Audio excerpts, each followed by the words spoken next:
Okay, hi everyone, welcome back, and in this update we are going to check out Telcoin's price chart and we are going to see what is specifically happening right in here in like very short time. And I'm going to show you a very important signal which, with the help of it, you can identify whether we are going to have something like this or instead maybe a rather strong move on the upside. So let's dive in and see what is going on. And if you remember, in the previous video we said in TL we are actually looking very optimistic, and I think back then we were right around this area. We were saying this can be 5 wave on the upside, or maybe we are on our way to complete the sub waves for a 5 wave, and this can be yet another 5 wave. And well, since this is a strong move on the upside, it can be hopefully and potentially into a larger degree wave 3, and we said what we want to see is a correction for 4 after it and yet another move up into wave 5. So what is happening, and are we still going according to this bullish cat? The answer is absolutely yes, and this is why I'm optimistic. Let's go on maybe 30-minute time frame. Okay, so here's the thing, you can have different possibilities in this area. Scenario number 1 suggests maybe this is 1, this is 2, and then to about this point is the end of our wave 3, correction for 4, another move up into wave 5, and this can be, I guess, sure, a WXY in form of a double zigzag. And if I just zoom on a little bit more, I think you can clearly see the sub waves for a 1, 2, 3, 4, 5 wave on the upside. So what is it that I'm trying to say? I'm trying to tell you, on a higher degree, in Telcoin, there's actually a chance that we may have already completed the sub waves for an impulse up off of the lowest low down here, which means two things. Number one, this is a great sign indicating the final low is set. Number two, what happens after a 5 wave up, even if we are looking bullish and the final low is truly already in? You know the deal, we are going to have, even according to that scenario, some sort of a move down. Now, about the shape of it, I think that's really what is important in here. If we get a very strong move down, for example, a 1, 2, 3, 4, 5, without a lot of overlapping of the waves, that in my books is not really going to be an optimistic sign.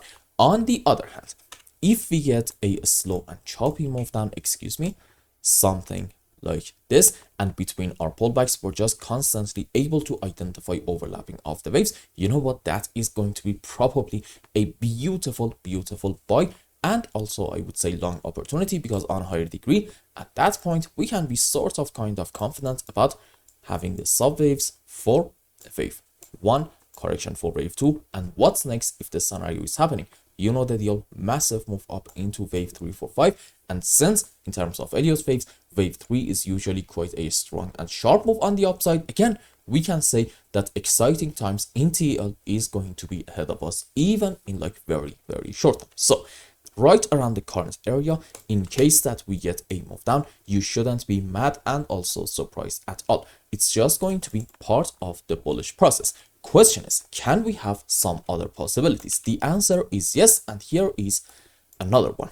I can tell you instead, maybe this point is going to be the end of our wave 3, and right now we are having correction for 4, and what are we going to have next? Yet another move up into wave 5, and that is going to be into that larger degree wave 3 that we talked about, followed by correction structure down and yet another move up, and then it's going to be time to have, I'm going to say, a relatively deeper move on the downside. Can we have another count? Absolutely.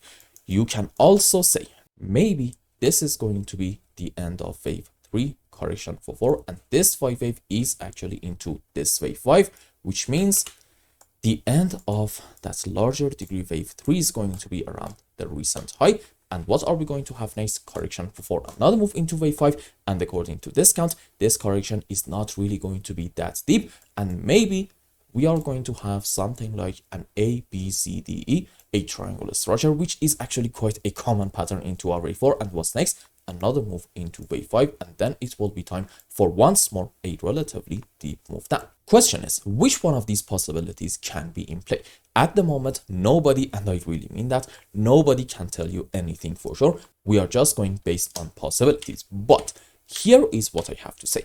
I actually like this scenario a little bit more than the other ones. Why is that?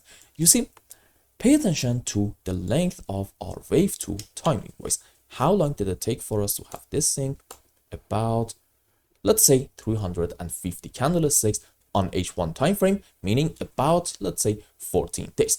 On the other hand, if you want to say, I don't know, maybe like this was our wave 4, well, okay, timing wise, it seems like quite a shallow correction relative to our wave 2. And this can happen, do not get me wrong, but it's not a characteristic of a wave 4 to take not that long and also not be that deep at the same time.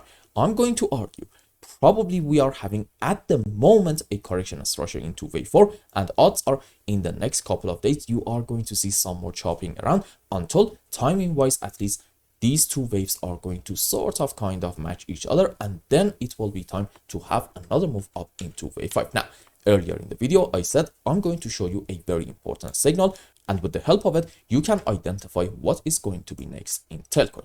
And what is that? It actually comes down to indicators. Now, let's go on some higher time frames, zoom in more, excuse me. Okay. So, what's happening? This is an unbelievably bullish sign. Why is that? You see, for so long in the last couple of months in TL, we were saying if you want to be bullish with a lot of confidence and also you want to go according to indicators, you have to, again, very important, pay attention, you have to just wait a little bit more and see buy signals in MACD and stock RSI at the same time. And as you can see, finally we got confirmed buy signals in these two indicators. This, in my view, is absolutely bullish. And let's have a look at the last time that we had buy signals at the same time. It was, yep, right in here.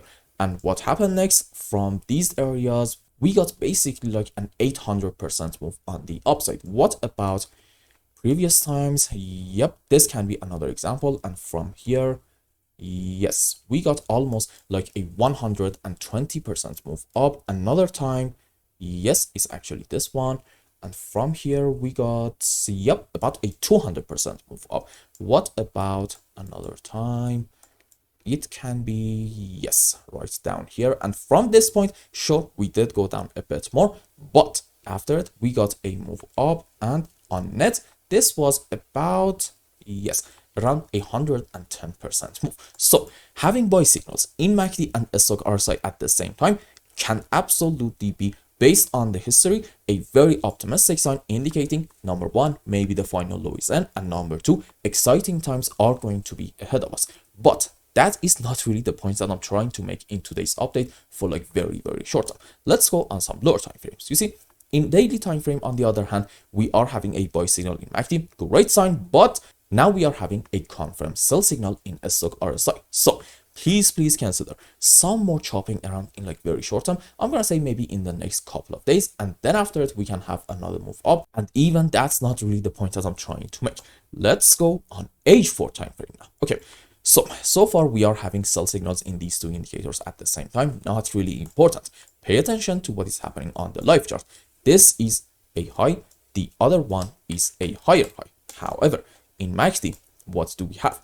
This is a high, the other one is actually a lower high, meaning we are having a clear-cut, beautiful bearish divergence. Now, a negative divergence by itself is not a good sign, indicating that bulls in like very short term are kind of sort of running out of power, and maybe we are going to have a move down.